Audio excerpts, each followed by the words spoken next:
TV షోలలో 'love you రాజా' అనే డైలాగ్‌తో popular అయినటువంటి పోసాని కృష్ణమురళి. ఈయన యాక్టర్, వైఎస్ఆర్‌సీపీ సభ్యుడు. ఇతన్ని అనేకమైనటువంటి అంశాల కింద అరెస్ట్ చేయడం జరిగింది. ఇతను అరెస్ట్ ఎప్పుడు చేశారంటే ఫిబ్రవరి 26, 2025న అరెస్ట్ చేశారు. ఎందుకు అరెస్ట్ చేయాల్సొచ్చింది? అతని పైన పెట్టినటువంటి సెక్షన్స్ ఏంటి? ఇతనికి పీటీ వారెంట్ ఎందుకు ఇష్యూ చేయాల్సొచ్చింది? బిఎన్ఎస్ 35(3) ఇవ్వమని చెప్పి ఇప్పుడు కోర్టు ఎందుకు చెప్పింది? మనం ఈ విషయాలు పరిశీలిస్తే పోసాని కృష్ణమురళి ఈయన ఒక కమెడియన్, యాక్టర్. ఇతను వైఎస్ఆర్‌సీపీలో సభ్యుడు. ప్రస్తుతం ఆంధ్రప్రదేశ్‌లో ఉన్నటువంటిది టీడీపీ గవర్నమెంట్. సాధారణంగా ఒక గవర్నమెంట్ ఉన్నప్పుడు ఇక ప్రతిపక్షానికి సంబంధించినటువంటి వాళ్ళ మీద చర్యలు తీసుకోవడం న్యాచురల్. ఇది జరుగుతున్నటువంటి అంశం. ఇక్కడ పోసాని కృష్ణమురళిని ఎందుకు అరెస్ట్ చేయాల్సి వచ్చిందంటే ఇతను దాదాపుగా ఎలక్షన్స్ కన్నా ముందు 2024 ఎలక్షన్స్ కన్నా ముందు అక్కడక్కడ ప్రెస్ మీట్‌లో లోకేష్‌ను, చంద్రబాబును, పవన్ కళ్యాణ్‌ను దుర్భాషలాడాడని, వాళ్ళ యొక్క పరువు నష్టాన్ని కలిగించినట్లుగా మాట్లాడాడని, వాళ్ళ యొక్క పర్సనల్ లైఫ్ దెబ్బతినేటట్టుగా, పబ్లిక్‌లో వాళ్ళ ఇమేజ్ దెబ్బతినేటట్టుగా మాట్లాడాడు అనే ఉద్దేశంతో ఇతని పైన 351(a), 352(2), 353(c) ఈ కేసులు నమోదు చేశారు. ఈ సెక్షన్ల కింద ఇవన్నీ బిఎన్ఎస్ అన్నమాట. బిఎన్ఎస్ 351(1), బిఎన్ఎస్ 352(2), బిఎన్ఎస్ 353(c) ఈ సెక్షన్లు ఏం చెప్తున్నాయంటే పరువు నష్టం కింద కొన్ని వర్డ్స్, కొన్ని దుర్భాషలాడితే అతని మీద చర్యలు తీసుకోమని చెప్తుంది. అయితే ఈ సెక్షన్‌లో ఉన్నటువంటి వాటన్నింటికి పనిష్మెంట్ ఏ విధంగా ఉంటుంది? శిక్ష ఏ విధంగా ఉంటుందంటే 3 సంవత్సరాల లోపే శిక్ష ఉంటుంది. 3 సంవత్సరాల లోపు శిక్ష ఉన్నటువంటి వాటి మీద అరెస్ట్ చేయకూడదు మామూలుగా అయితే.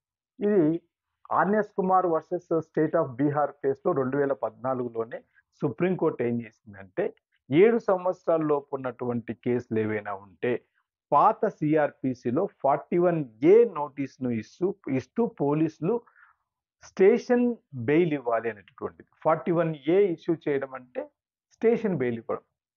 వీళ్ళను ఒకవేళ స్టేషన్‌లో ఎంక్వైరీ కింద తీసుకెళ్ళినా కూడా సాయంత్రం 6 గంటల వరకు మాత్రమే ఉంచాలి. ఆ తర్వాత వదిలేయాలి. సో, ఇలాంటివి జరగాలి. ఇది 41(a). దీన్నే ఇప్పుడు బిఎన్ఎస్‌లో 35(3)గా చెప్తున్నాం. బిఎన్ఎస్ 35(3). ఇది ముఖ్యంగా 2023లో వచ్చినటువంటి జడ్జిమెంట్, 23, 24లో వచ్చినటువంటి జడ్జిమెంట్ ఒకటి చూస్తే మనకు మాణిక్ సిసోదియా కేసులో సుప్రీంకోర్టు ఏం చెప్పిందంటే bail is the rule, jail is the exemption అని చెప్పింది. అంటే బెయిల్, నో జైల్ అనేది సుప్రీంకోర్టు కాన్సెప్ట్. ఏదో అత్యవసర పరిస్థితుల్లో మాత్రమే అతన్ని జైలుకు పంపించాలి. అంటే అత్యవసర పరిస్థితులు అంటే కొన్ని గ్రౌండ్స్ ఉంటాయి. సాక్షులను తారుమారు చేస్తాడనో, సాక్షులను డిస్మాంటిల్ చేస్తాడనో, కేసును తప్పుదారి పట్టించే అవకాశాలు ఉన్నాయనో, లేదా విదేశాలకు పారిపోతాడనో, ఇలాంటివి ఉన్నప్పుడు అతని మీద ఇలాంటి చర్యలు తీసుకోవాలి. అది కూడా 7 సంవత్సరాలు పనిష్మెంట్ పైన ఉన్నటువంటి కేసుల్లో మాత్రమే అరెస్ట్ చేయాలి. దానికన్నా లోపల ఉన్నటువంటి వాటిని స్టేషన్ బెయిల్ ఇవ్వాలనేది కాన్సెప్ట్. సో, ఇది సేమ్ ఇదే పోసాని కృష్ణమురళి కేసులో ఏం జరిగిందంటే ఇతన్ని ఆ సెక్షన్ల కింద అరెస్ట్ చేసినప్పుడు హైదరాబాద్ నుంచి విజయవాడకు, విజయవాడ నుంచి నరసరావుపేట, నరసరావుపేట నుంచి మళ్ళీ ఇది గుంటూరు, గుంటూరు నుంచి ఆదోనికి పంపించారు. ఒక పోలీస్ స్టేషన్ నుంచి ఇంకో పోలీస్ స్టేషన్‌కు ట్రాన్స్‌ఫర్ చేయాలంటే ఖైదీని జ్యుడిషియరీ దగ్గర నుంచి పీటీ వారెంట్‌ను మనం తీసుకోవాలి. అంటే పోలీసులు తీసుకోవాలి. పోలీసులు తీసుకొని ఆ పీటీ వారెంట్‌తో ట్రాన్స్‌ఫర్ చేయాలి. మల్టిపుల్ ట్రాన్స్‌పోర్టేషన్స్ జరిగాయి. మల్టిపుల్ కేసులొచ్చాయి అతని మీద. అయితే అన్ని కేసులు సాధారణంగా అతని మీద పడినటువంటి కేసులు చూస్తే 3 సంవత్సరాల లోపు ఉన్నటువంటి శిక్ష మాత్రమే ఉంది. దీంట్లో బెయిల్ ఇవ్వాలి. అందువల్లే ఆదోని కోర్ట్ ఏం చెప్పిందంటే ఫస్ట్ మెజిస్ట్రేట్ కోర్టు అతనికి బెయిల్ ఇవ్వండి. అంటే బిఎన్ఎస్ 35(3)ని ఇష్యూ చేయమని చెప్పేసి ఈరోజు మార్చి 11, 2025న జడ్జిమెంట్ ఇవ్వడం జరిగింది. దీని ప్రకారం మాక్సిమం ఇతను అన్ని కేసుల్లో నుంచి బెయిల్ వచ్చేసినట్లే. బెయిల్ వచ్చినంత మాత్రాన మనం గుర్తుపెట్టుకోవాల్సింది ఏంటంటే, బెయిల్ వచ్చినంత మాత్రాన అతను కేసులో నుంచి బయటపడినట్లు కాదు. మళ్ళీ ట్రయల్ జరుగుతుంది.